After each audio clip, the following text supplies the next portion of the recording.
When you need mealtime inspiration, it's worth shopping Kroger for thousands of appetizing ingredients that inspire countless mouthwatering meals. And no matter what tasty choice you make, you'll enjoy our everyday low prices. Plus, extra ways to save, like digital coupons worth over $600 each week and up to $1 off per gallon at the pump with points. So you can get big flavors and big savings.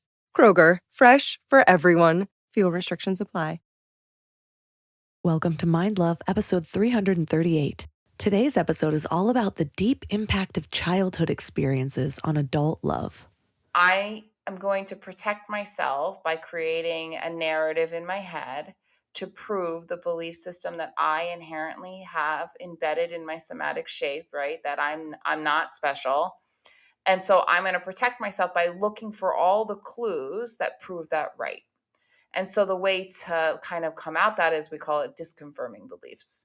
So like experiences, and that's when we have experiences, and you might have experiences with your husband where he actually does put you first, or you raise your hand and he responds in the right way, or you start to show that little girl, actually, no, like that's a part of you when you're scared that goes there. And look at all these other things that he's doing to show you that you are in fact first and to show you how important you are. So you have to recreate positive experiences to counteract the belief system that's there. Turn up your frequency with Mind Love. Bite-sized brain hacks for seekers, dreamers, and doers. It's time to give your mind a little love with your host, Melissa Monti.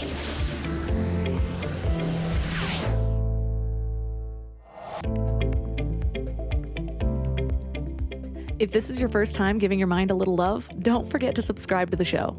Mind love is a habit, and the more you give your mind that love and intention, the better you'll feel about yourself and your life. Plus, it's really a win-win because more subscribers means Mind Love attracts even more amazing guests to bring you their wisdom. So don't forget to subscribe. And if you want to earn some positive karma today, please leave a 5-star review. You have no idea how much these mean to me. Seriously fuels me for the whole week. Have you ever found yourself wondering why certain feelings just won't leave you alone? Like you're carrying this invisible backpack filled with emotions that somehow seem too familiar, no matter where you go or who you're with. You might have asked yourself, why do these parts of my past just cling so stubbornly, shaping not just moments, but your very life story? See, the thing is, we're all product of our experiences, but sometimes it's not the ones that you can outright remember that have the tightest grip. It's those subtle, often overlooked emotional imprints from our youngest years that silently steer the ship of our behavior, relationships, and even our self-worth. I used to say that I don't think my parents' divorce had an impact on me. It happened so early that it was all I really knew. But in the last 5 years or so, I have connected so many of my anxious attachment patterns to not having a dominant father figure. And I say dominant because I did have a stepdad who was awesome, but it was always that ask your mother situation. I definitely didn't feel like I had that father-daughter bond. Maybe the lack of secure attachment with my parents led to a decade of relationships where I thought my love needed to be earned. I felt pressured to fit into this box of non-clingy cool girl who loved burgers and sports, was always ready for sex, and would even check out hot girls with you. Well, whatever the exact reason, I constantly felt that I wasn't enough to keep people around, believing that I had to do more and be more. What we often don't realize is how those childhood experiences shape our worldviews, no matter how trivial they might seem to our adult selves. But to the 3, 5, or 7-year-old you, those experiences are searing into your neural pathways, solidifying into your beliefs about yourself and the world. It's like we're all carrying around these weights, never acknowledging them, never setting them down.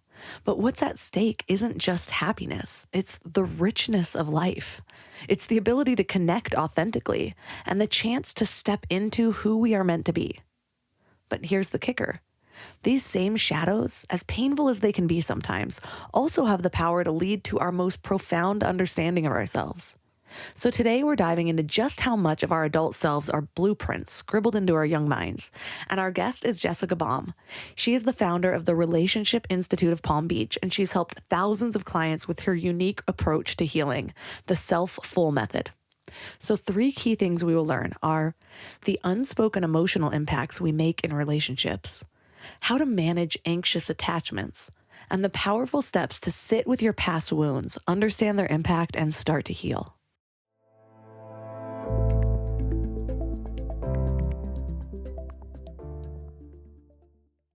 Before we go deep today, I want to give you a little gift, and I want to give it to you every single day. It's called the Morning Mind Love. I know how life can be. You're all fired up after an inspiring episode, and then a new day or a new challenge comes at you, and it's just hard to keep up that energy. Well, the Morning Mind Love is kind of like an oracle from your higher self to help you start each day with a positive focus. Plus, when you sign up, you get 2 free gifts, a 30-minute binaural meditation and 30 days of journaling prompts to help you remember who you truly are. And it's all completely free. So join over 9,000 people and go to mindlove.com to sign up or text the word morning to 33777.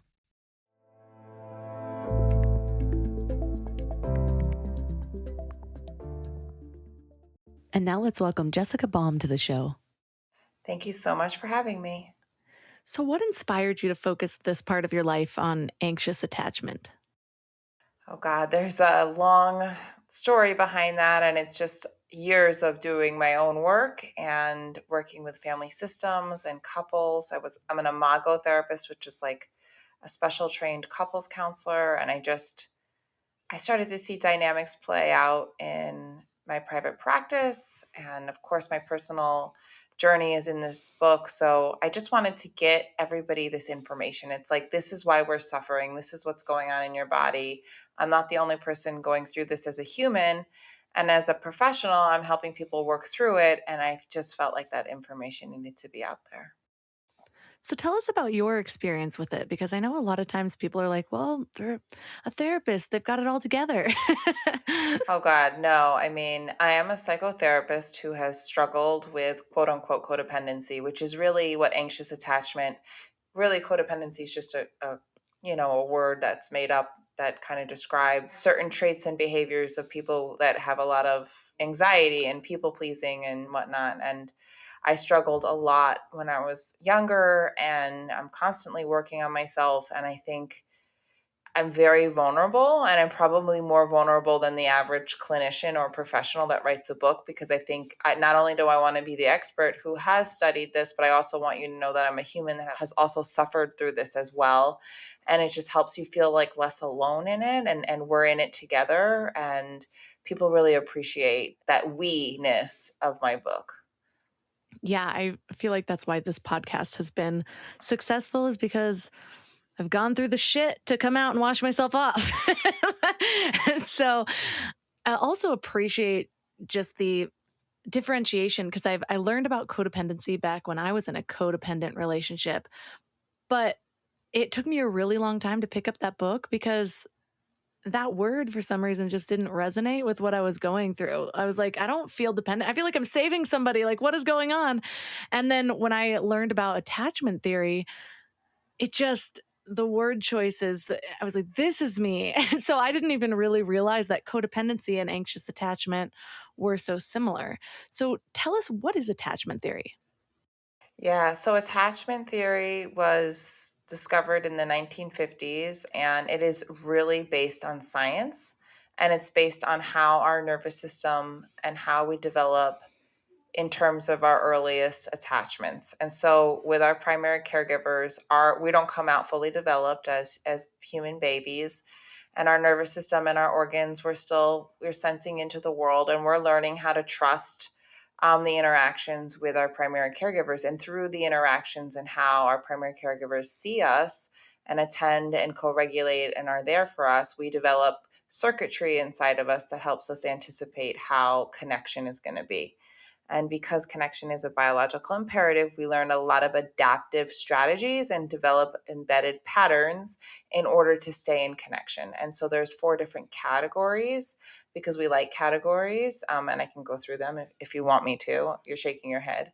So there's secure. So a lot of the population is secure. So they have an inherent trust in the world, and their parent was more or less attuning to their needs and co-regulating, and their nervous system, which was calm, was able to lend itself to the baby, grew up feeling a little bit more calmer. And it's not that they don't have problems in relationships, it's that they don't get as dysregulated in relationships. They have an easier time with closeness, and they have an easier time with abandonment. So those extremes don't seem to dysregulate them. And when they do get dysregulated, they come back to their baseline. We call that homeostasis faster.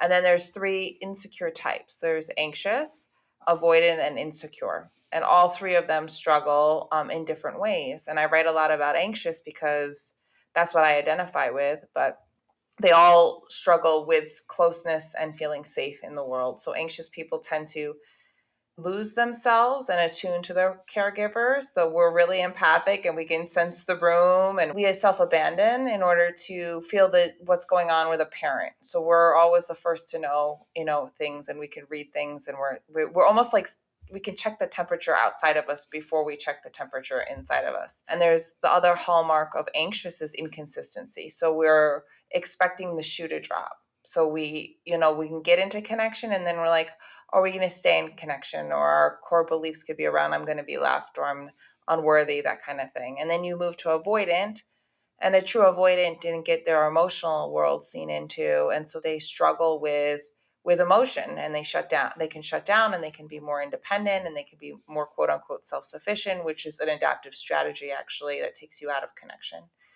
And then there's fearful, which is, it's like when you can't go towards your primary caregiver, but you also need them. So you're stuck in this very scary place of being trapped and not having a safe place to go. And this can happen if you were abused, or if your parent was really scary to you and you needed them, but you wanted to move towards them because we need them, but you can't really move towards them because you're also terrified of them. And if any of these kind of things happen, and sometimes it's very out of conscious awareness, but these patterns happen a lot when we're small. And what people don't realize is that we take those patterns and we recreate them in our romantic life or in our closest relationships. And that's like the mind-blowing part, is like the way in which you're responding, your gut, your heart, you're having this sensational experience with your romantic partner or someone who's really important to you. There's a deeper root to that. And it goes back down to like how you developed in early years and what is safe for you and what you do in order to stay in connection. So all the insecure types struggle a little, whether it's too close. Like an avoidant person struggles with a fear of intimacy, and so they don't want to get too close. That's their conscious struggle. Their unconscious is abandonment. And an anxious person struggles with a fear of abandonment that's conscious, and an unconscious fear of intimacy. So those two tend to attract each other, which I talk a lot about in the book. So knowing where you stand kind of helps you start to understand like where your work might be and with whom and how it might show up differently in different relationships. I remember when I was younger, not really noticing or understanding that some of my childhood experiences could have created these emotional patterns. And it's because overall, I had a pretty good childhood. My parents were divorced. I got a stepdad pretty early. That was great. And so in the story that I crafted later on in life, it was that my first boyfriend kept cheating on me. And so then that's what created the trauma. It wasn't until I got older that I started to realize that my story doesn't need to be one of obvious or abuse or anything like that. Sometimes it's the little things that can affect how we internalize things. And I remember learning how the statistics of people who grow up in divorce and just being like, well, no, mine, it wasn't a traumatic experience, so I must be fine. But then it was later on where it was little things, like my parents were really religious, and I remember being like for me it was me and my mom until I was like 5, and then we moved in with my stepdad, who's awesome, still is. But there's like the little things of, in her religion, the marriage came first. And even though that might be true, hearing that as a 7-year-old who all of a sudden this was a new guy in our lives and that comes first before our relationship now, it's funny, I just uncovered this like a year ago and it brings me to tears now. There's like that wound that's still there. And so it was after that I really felt like I was on my own and I need to like earn that love. Like I never had a partner that was just with me. I never had a dad that was just for me. I know like all these little beliefs that I didn't even see until later on. And so it's funny because now that it comes up, it's like, oh, another layer of healing I didn't know was there, you know? Yeah, yeah. Well, and I think that like you have a common response. Like we all go through our childhood, and as a protector, we think, oh, it's not that bad. Look at all the people who have it worse, right?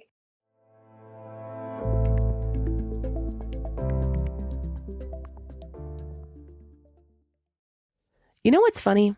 We spend so much time feeding our minds, reading books, listening to podcasts, learning new things, but then we grab whatever's convenient to feed our bodies. And I get it. Life is busy, and sometimes a drive-through feels like the only option. But that's why I take Field of Greens. It's a greens powder made with whole organic fruits and vegetables. No extracts, no lab-made stuff, and just 1 scoop a day gives you simple, real nutrition. Field of Greens feeds your body with fruits and vegetables medically chosen to support your heart, vital organs, and immune system. And let me tell you something. Since I started taking it, I've noticed these little changes that show me how nutrient depleted I must have been before. Like the ridges in my nails, gone. My sleep, so much better. And my stomach just feels happy. You know that dreaded afternoon crash that has you reaching for more coffee or sugary snacks? Well, that's not happening for me anymore. When your body is actually nourished, it runs so much better. I've tried other greens powders before, but Field of Greens is genuinely different. The quality is next level and you can taste it. It's become my go-to, especially on those days when my eating isn't exactly Instagram worthy, because we all have those days, right? And here's the thing.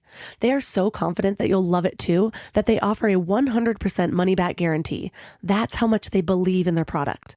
So I got you 15% off your first order and free rush shipping. Visit fieldofgreens.com and use promo code MINDLOVE. That's promo code MINDLOVE at fieldofgreens.com. fieldofgreens.com. I don't know why it took me so long to invest in good bedding. I resisted it for years, but something flipped in me about 3 years ago. And now I'm basically a pillow connoisseur. I've tried them all, and I get weirdly excited about good bedding. Because here's the thing, we spend a third of our lives in bed, and the quality of that time affects literally everything else, which is why I'm so excited to tell you about my latest obsession, Lagoon Sleep Pillows.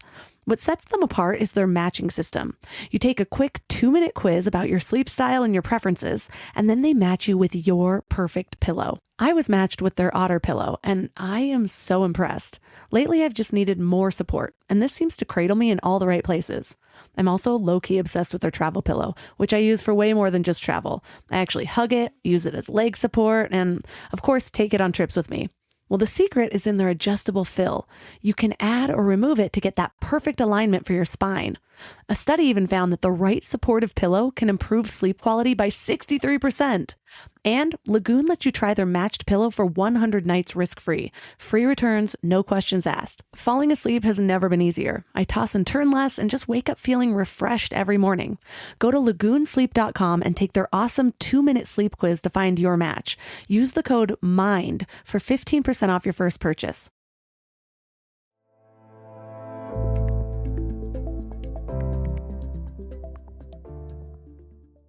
Well, and I think that like you have a common response. Like we all go through our childhood, and as a protector, we think, oh, it's not that bad. Look at all the people who have it worse, right? But then when you really start to embody your experience, really embody it, you start to realize, oh my God, this was my world, and these little things impacted me so much. And they live inside of me. And now I need to get in touch with like how much they lived inside of me and how much they impacted me. And I think that's the shift that happens when you sit down with a therapist or you slow down and you start to realize like, yeah, like comparing yourself to others, we get it. Like someone's always had it worse than you. Someone's probably been beat and all these things. But you don't know that when you're 6 or when you're 7. All you know is that your world is that big. And if your parent does something like say, you're not my primary focus or you're not as special as this, it's going to deeply kind of resonate and live inside of you, and you're going to create you're going to internalize that, and it's going to become a wound. And it's important to really, kind of look at like, well, Melissa's life back then, this is a big deal. And little Melissa still lives in there, and she's now sharing with you what it actually felt like, because it wasn't safe for her then, and now we can start to be with like, wow, that was pretty devastating in her world, as it should be in any young person's world when their parent turns to them and says like, hey, this is more important than you. Yeah, and on the flip side, I was just interviewing Sarah Kubrick, who had sort of the opposite story. She grew up in war, literally fleeing from war, but that's all she knew. And there was periods of time where she thought she'd never see her family again. And again, that was all she knew. And so it wasn't until later on that she realized truly how traumatic her experience is. And so, regardless, though, it doesn't help us when we invalidate our own experiences, because those are the experiences that are there to teach us, depending on your beliefs. I believe that's what my soul came here to learn. And so Mhm. you talk about how relationships are mirrors. Tell us Mhm. more about that. Yeah, I agree with you. And I think that relationships, the deeper we bond and the deeper we love, the chances of a deeper wound showing up in our relationship will come up. And so, whatever is implicit or let's say subconsciously living in our body and a core wound, there's a good chance when we bond deeply with someone, it could get projected into the relationship. And so our work comes up when we are in relationships. The closer we get to someone, the more that we're going to reenact or get touched something deeper within us. And I think there's an awakening process that happens. I know through the imago work and the couples work I do, when I can help a couple or an individual say, yes, your partner is doing this behavior, but look at what they're waking up inside of you. And this is familiar. And let's go back to the origin of this. Because when we can go back and heal and understand that it's not just the behavior that's happening here and now, but what you're going through in these sensations and how you're struggling is telling us that there's history here. And when we can be with the history, then the behavior, like the intensity goes down and we start to understand it. And there's many layers to that. And I believe that all of our relationships are mirrors. And the deeper the relationship, the deeper parts of us are going to be touched and awakened. When I look at my experience, we'll just use that one wound that came up, even though there's many other ones. it's it seems to show up in two different ways. In the first series of relationships I had, I chose people who just didn't put me first at all. Like they were cheating on me. I was always insecure. In the second part, something I didn't really put two and two together until this conversation, actually. But now I have an amazing husband. I have a relationship I feel very secure in. But there was a period of time in the beginning, he's very close with his sister. And there was a couple times where like she was in town and then she came first and I could feel that wound being activated. Like, Mhm. okay. And I knew like I would sit there and be like, no, I love her and I don't feel jealous of this. And I want him to have a very close relationship. What is this feeling? Why do I feel unrest, Mm. dis-ease, And so now looking back, that could have totally been it, where it's just like, no, that was that little wound screaming out. And so it shows up in two very different ways. How is that? Why is that? Is it that it starts, usually it starts in the most extreme way to kind of teach you what to pick and then you get to another layer? Or what do you see there? Oh yeah, well, those are like two different questions, but I will say like your wound around, I'm not special, and the person who is supposed to be my number one is going to leave or choose someone over me started very early and lives inside your body as a memory. And we have something called neuroception. So we're always scanning for threat, right? And so that was very threatening for you in a lot of ways. So your body is going to sense the possibility of that being recreated again. And it's going to do whatever it can, and it's going to be recreated in your world because it lives inside of you. It's not because of who you pick as well, right? And so your husband is great and he has a wonderful relationship with his sister and it lives inside of you. So the opportunity for it to peak up was there. What is important is the communication, the awareness, understanding this is old and it's happening now. And how do I get reassurance from my husband and work through it, work through the repair? That's a re experiencing that could be healing. what happens, and I think this answers like the second part of your question, is that we have a somatic understanding of what relationship feels like and what our expectations are. And often that can be subconscious or live in our body or wounds, and we can gravitate towards what's familiar. And what is familiar isn't necessarily what is good for us. It's just like recreating what we know. And as human beings, we will go towards what we know versus something that feels foreign. So if it's healthy love and we've never really experienced it, but we've experienced this other type of intensity or whatever, we will gravitate towards that. Like, I know that I grew up with a dad who had some substance abuse issues. So I've always had a tendency to move towards men who have struggled with substances. And the second they're using substances, there's my inner child is like, well, there you are. You're not with me. You're gone. You're on another planet. And it's like, I've had to work through that, right? Because as an adult, if another adult uses substances, it's kind of like, okay, they're just getting really drunk, which isn't cool, but my system's on fire because my system remembers what it was like to be really small and your dad is really high, right? So that's where you start to develop like these other layers of understanding, oh my God, I'm trying to, or my neuroception is picking up on things that were really scary. And I think that we pick people that are familiar, hopefully to get more conscious and heal. That's like the way I like to look at it. It's like if you're in a relationship and you're listening to this podcast right now and it's a little bit turbulent and there's a lot going on and you're experiencing a lot of pain, there's an opportunity for you to heal in that relationship, either with that person, but really with whatever is coming up in your body, with a person that can help you kind of sort through like what is really being activated inside you and where is the original wound. So I'm hearing that often we gravitate towards what's familiar, but eventually we want to move to a place where we have the awareness of that, but recognizing having some grace for yourself that still does live in your body, might even come up in the healthier relationships. And so how do we know though, if we're in a relationship that we can heal within versus one that we might find our best healing outside of? Yeah, I mean, this is a good question. So in Imago, therapy is couples counseling. So if you're listening and your partner is willing to do therapy and you find a good therapist, either Imago or EFT, I would suggest, there's always conscious healing done together in those kind of venues, right? With a skilled person.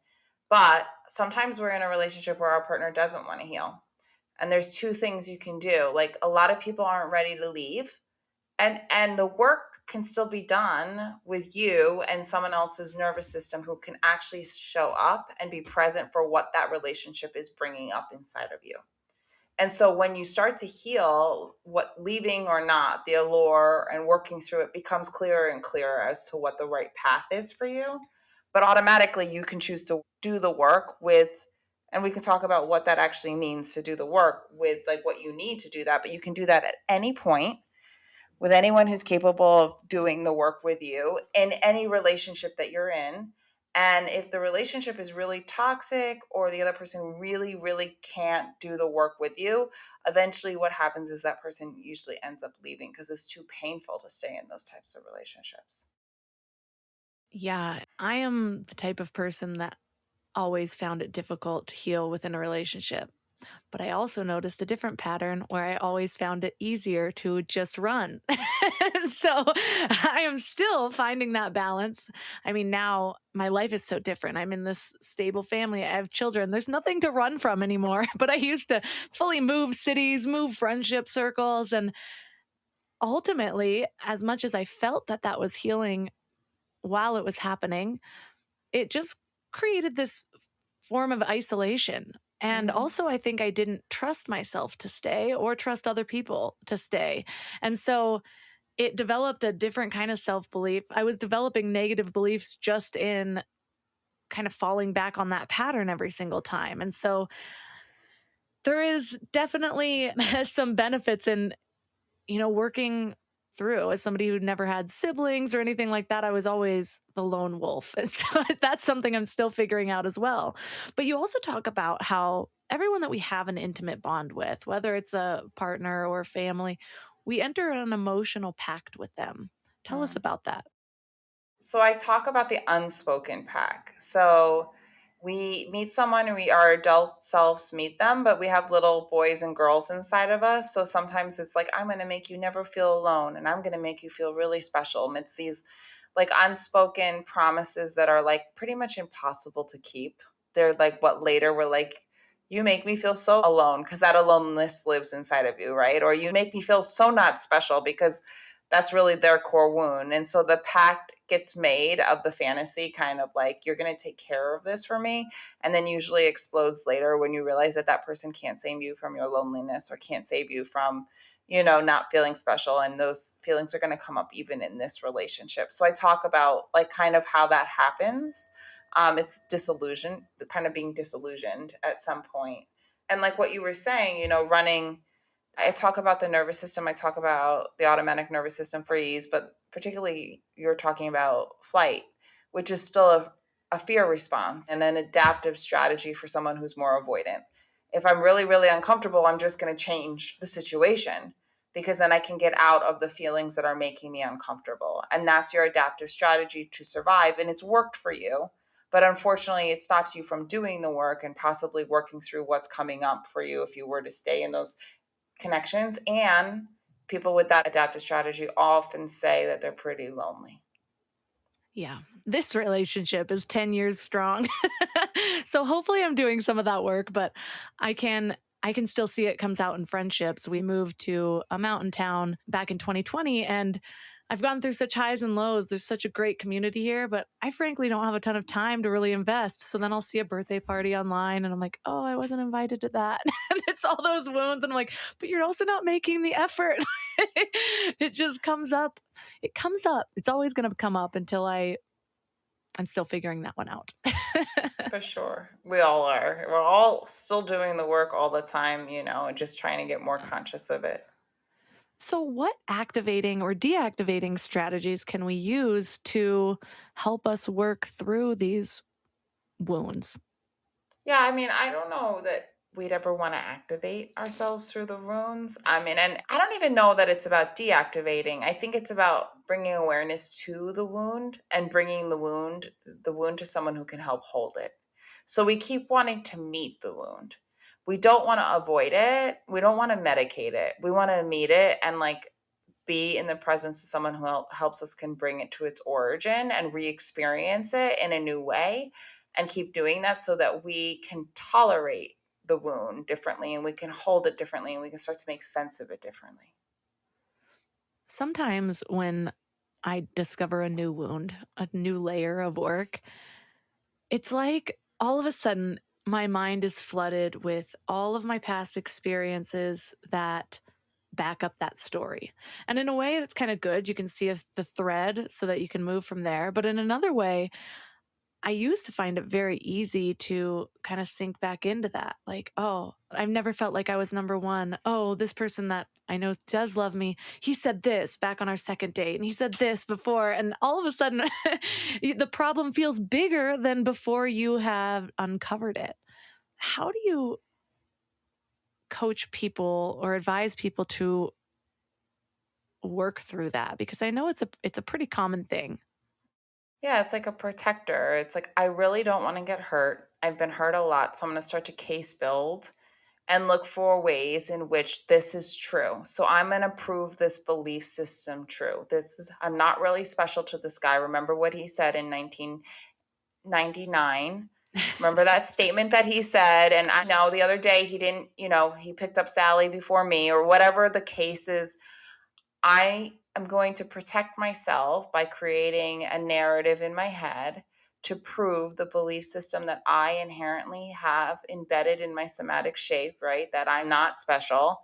And so I'm going to protect myself by looking for all the clues that prove that right.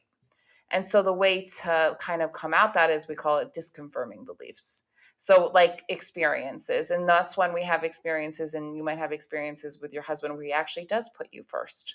Or you raise your hand and he responds in the right way. Or you start to show that little girl, actually, no. Like that's a part of you when you're scared that goes there. And look at all these other things that he's doing to show you that you are in fact first and to show you how important you are. So you have to recreate positive experiences to counteract the belief system that's there. And that can be a very scary thing because you have to challenge your original belief system.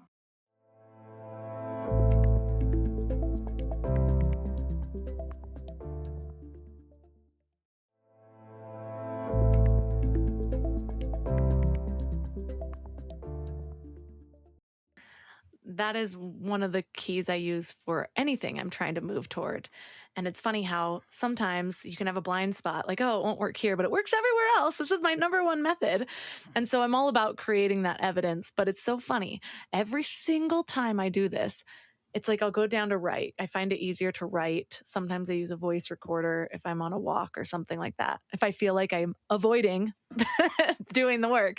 And so I'll go to write it down, and it's like this huge layer of resistance comes up, like, nope, I don't want to be proven wrong. I don't want to be proven wrong. And I have to like breathe through it and then write the first thing. And then before I know it, then everything comes flooding.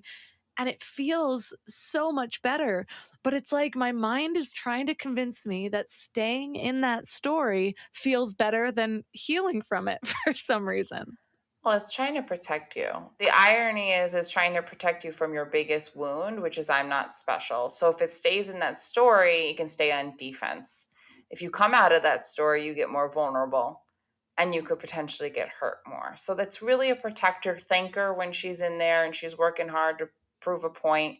She's been protecting you for a really long time. And some of the work is sitting with the original wound of feeling not special when your mom literally was like, this other relationship that's new is more important than you. And I'm not throwing, your mom was doing the best she could, and parents usually are, but like being however old you were, and probably this might have even started before them, but like being with those parts of you that were just so wounded or hurt in those moments and actually giving it the gravity that it needed over and over and over again until it's like, yeah, that was part of my story and she lives inside of me and that's totally okay. And I can see her differently. It's difficult for a lot of people when they're uncovering these wounds, especially when they have good parents, or actually both. Whether you had good or bad parents, it's difficult bringing some of these things up. I'm wondering, do you ever advise people to have conversations with a caregiver that may have been a part of the creation of these wounds, whether they intended to or not? It's a tricky question. It depends on if the caregiver has the capacity to repair. If the caregiver has too much shame or feels like they're being judged themselves, they just defend themselves and it doesn't really get them anywhere. I think the more healing that you do, the more you realize that your mom and dad really have little boys and girls inside of them. And you start to look at this is when we start to look at intergenerational healing. And we start to see that your mom is a product of her parents and what she was taught, and she's also surviving. And we start to look at all these layers of she's impacted you, but her intention was never bad. And so that's not always the case, but part of the process is that. So sometimes I do family work and family systems work, but you don't need your mom or your dad to be in the room to do the healing.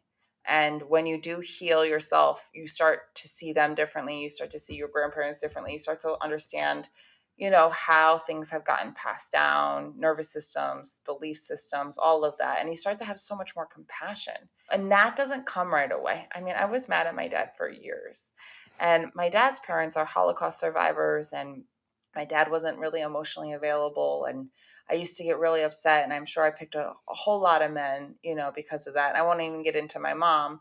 But when I started to really peel back the layers and see what he got and where his parents, just survived and how much terror probably lives on that side. And, I started to do my own work and I started to see like what he could give, which was not a lot emotionally. And I started to see him differently. And you start to shift and you kind of grow up and you start to see your parents as little boys and girls too. And there's just a lot of shifting that happens, but like that comes after you have appropriate anger and you have appropriate like grief around what you didn't get. So there's so many layers to all of this. So it's never about blaming our parents. Our parents most of the time they're just doing the best they can with what they got. They just didn't get what they needed either. So how can a parent give you what you needed if they didn't get it to begin with?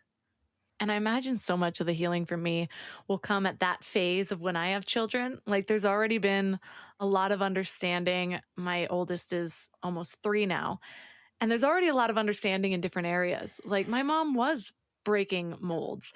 For a long time I had the story like, why do I have to be the first one in the family to break all the generational trauma? Why am I the first one doing the work?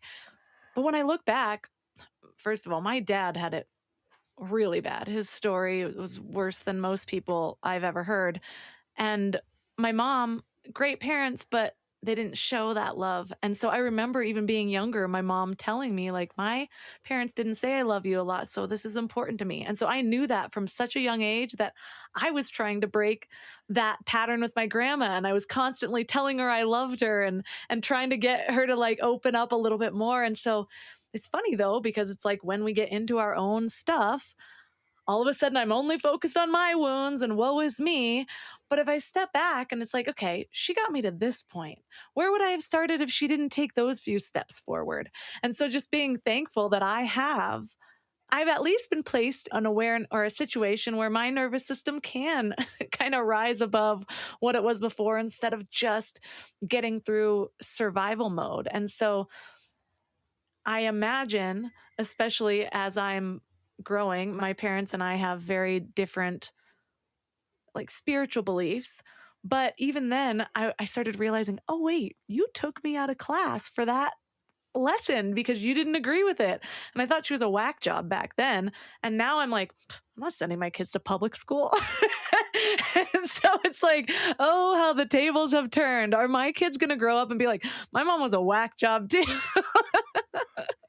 I think there's a lot of healing that comes from being in that role and starting to see how hard that role is and how imperfect we are and all of those things.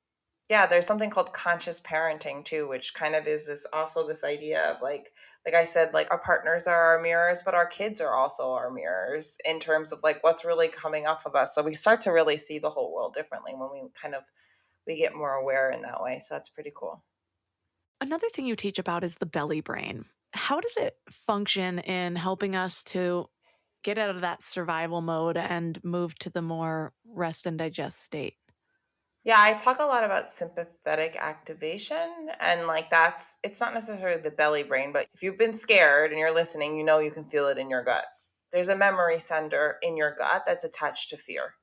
And so when we sense like any sense of threat, one of the centers in our body that is going to get activated is our gut. So like our gut instinct, whether that fear is real, perceived, or trauma like up from us, our gut has a ton of memory and information that shoots up to our brain and works way faster than our brain, right? To tell us something's really wrong here.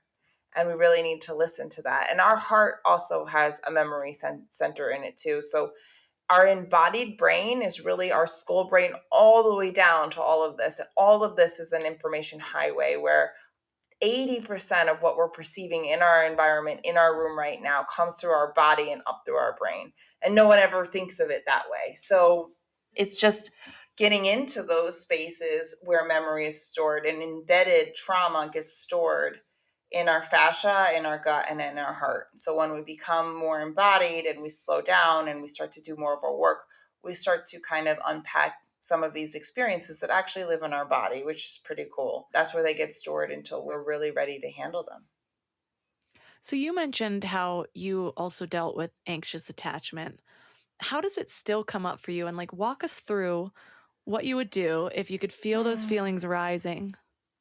Yeah, I mean, I was just talking to my editor today about a project that we're doing, and she was supposed to get back to me a couple days ago, and I could feel her anxiety, and like my somatic anticipation is like, oh my God, she's not going to want to work with me, or and so then I have to trust the process and realize, oh, you're always assuming that the ball is going to drop. It might not drop, and if it does, it's maybe something better or different is out there for you, but like you don't have to assume the worst all the time. Or a friend didn't invite me to something, maybe it's about me, or like always coming up with these like turning it on myself kind of way. I'm, not good enough, or it's just going to be hard. Like listening to those stories in myself and realizing like, oh, maybe it won't be that hard. And, kind of challenging that when it starts to live in my body, because I can sense when things are going awry. And then I have to try to say, and I can manage anything going awry right now. And if I can't, I can co-regulate and call someone who can help hold the space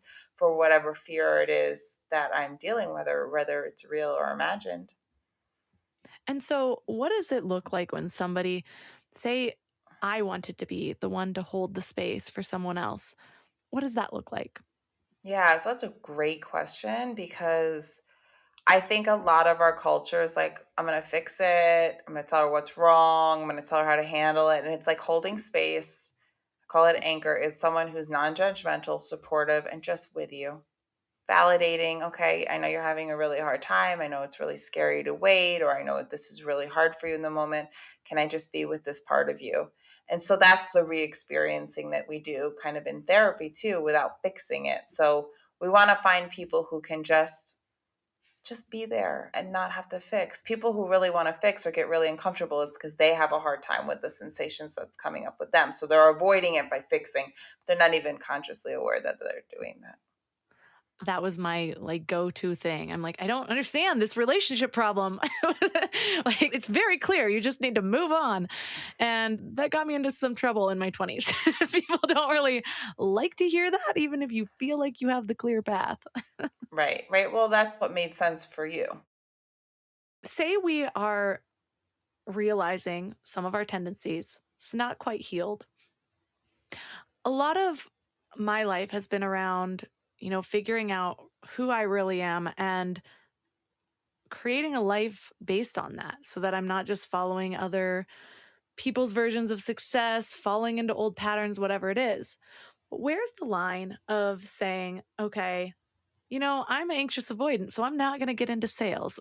Or maybe stepping over that, maybe finding healing in that is actually exactly what I need for my next level. How do you decide when a wound is something to ease off from, step into? I mean, it's all for healing, but do you understand what I'm saying?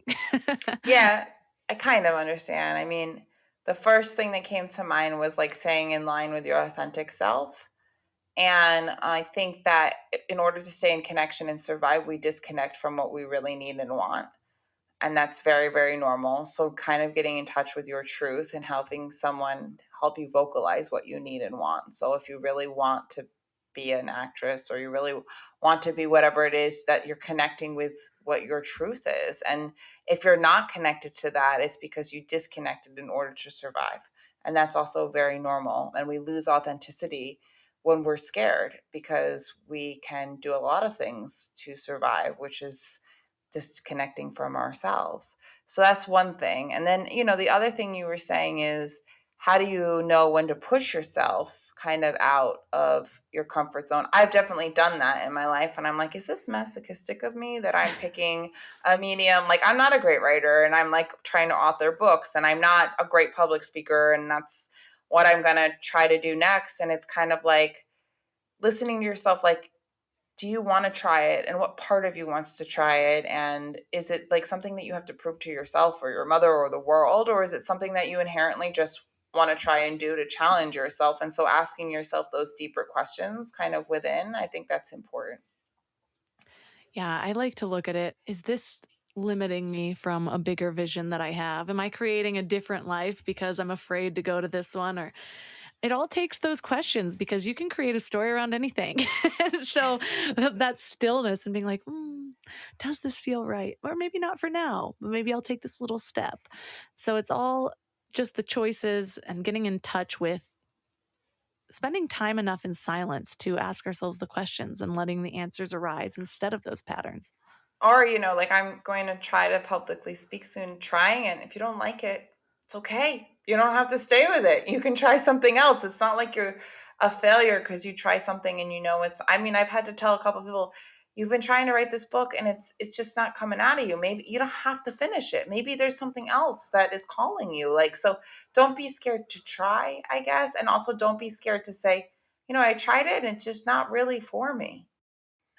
I interviewed Annie Duke back in the day, and she talked about the power of quitting. Quitting gets a bad rep sometimes, but really depends what place it's coming from. And Bridget Hilton was on a recent interview too, and she's all about experiences. And she had this big goal to run a marathon, and then she did it, and she's like, "Yeah, that sucked. I don't ever want to do that again."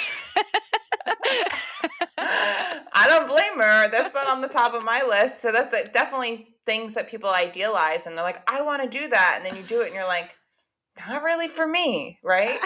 I always thought I wanted to climb Mount Everest, and I'm kind of glad I came to the realization before I took those first steps, because I was like, actually, why do I think I want to do this? It sounds terrible. I don't think I'm going to like anything about it.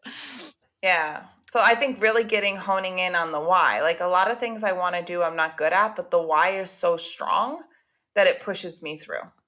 Yes. And so I love leaving listeners with just one thing to focus on this week, whether it's a thought experiment or an action item, to really ground in some of the stuff that we've learned. If you were going to leave them with a little growth assignment, what would that be? I would say if you're struggling in your relationships or want to find your core wound, to go back and start to look at the patterns in your life and start to see at the root, is there a belief system to any of these patterns? And if so, where does that live in my body? And so you can start to see, oh my God, this might be attached to something deeper and it might live in my body. And no matter how many relationships I'm in, I keep coming back to this one feeling that lives inside of me and starting to recognize that that's probably got an earlier origin. And so that's where I would leave them. Well, thank you so much for sharing all of this and for getting personal with me. I know it really helps when people hear real experiences and real applications. So, for listeners that are interested in learning more about you and your book, Anxiously Attached, where's the best place for them to connect? Yeah, so I have an Instagram page. It's Jessica Baum, LMHC. Anxiously Attached, Becoming More Secure in Life and Love is literally everywhere. I mean, it's like in 11 countries, but you can get it on Amazon. You can get it at your local bookstore, thank God. I have a coaching business called BeSelfful.com. And then I have a private practice here in Palm Beach called the Relationship Institute of Palm Beach. But literally, if you put Jessica Baum in Google, probably all of it will show up.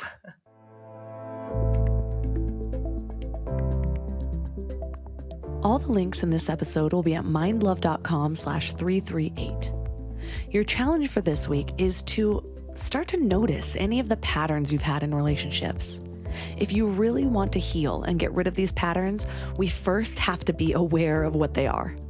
So awareness is always the first step. Now, often, if we have been in denial for a while, we might think, well, if I knew what these patterns were, I would have broken them by now. But first of all, give yourself more credit than you are used to. We get so accustomed to Googling everything that comes to our mind instead of asking ourselves, do I already have this information? And I'm going to give you a little hint. We already have the information when it has to do with ourselves. It's there. We have just gotten really good at ignoring or justifying or whatever our defense mechanism is. So if you want to get really granular, start to write down some of the patterns from each of your relationships and see if any commonalities come up. Otherwise, if you already have an instinct of what these are, like people pleasing, losing yourself in relationships, not valuing yourself, not setting very high standards, what are your patterns? Now, spend a few moments in silence and just ask yourself, what is the root of this? See what arises. See what memories are the first to come to mind. That's actually a great question to find these answers. When was the first time I remember feeling that way? When was the first time I remember feeling like I had to earn my love? When was the first time I remember feeling unworthy? When was the first time I remember feeling undeserving? What memories come up? These just might be the roots of these issues. And once you identify the root, it's so much easier to begin to clear the pathway for healing. So let me know what you come up with, or if you need any help with this exercise, reach out to me on Instagram at mindlovemelissa. I want to give a shout out to my Soul Strength clients. You know who you are. We just launched the most powerful group. I am so stoked about each and every one of them. We are going on a life-changing journey. So if you missed the boat on this one and you want to get on the wait list, reach out to me. I'll put you on the wait list for the next session. All of my sponsors are at mindlove.com/sponsors. I have all the amazing discount codes and links. So go to mindlove.com/sponsors. And that's all for today. So thanks for giving your mind a little love today, and I'll see you next week. Thanks for tuning into Your Higher Frequency with Mind Love.